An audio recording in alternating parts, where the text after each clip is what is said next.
My biggest pet peeve is just the lack of education and misinformation that is out there.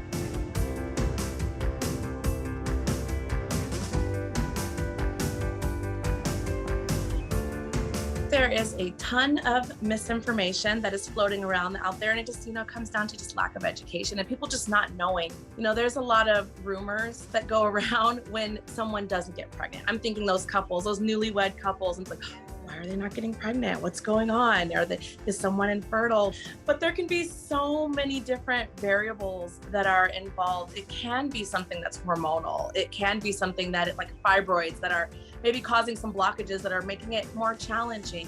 But all of the misinformation that's out there and people saying things like, oh, well, you'll never get pregnant. It'll never happen for you. That's just simply not always going to be the case. And taking that little bit of it'll never happen for you and running with it is also not helpful. What's going to be helpful is actually talking with someone who specializes in fertility and really find out what is your deal, what's going on specifically for you, and have that be treated and see what happens. But so many people do get connected with the right healthcare provider and do go on to conceive. Mm-hmm. So there is hope.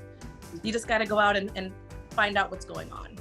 Usually for all my infertility talks with my patients, preconceptual, anything, okay, any kind of consultations, I left it always for the end of the day because I took my time.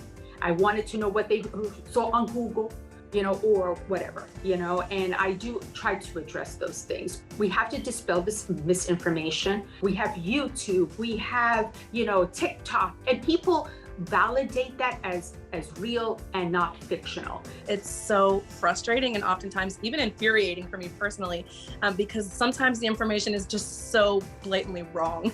Right. And decisions are being made off of this wrong and incorrect information. So that just it's really a struggle for patients and clients as well as the providers.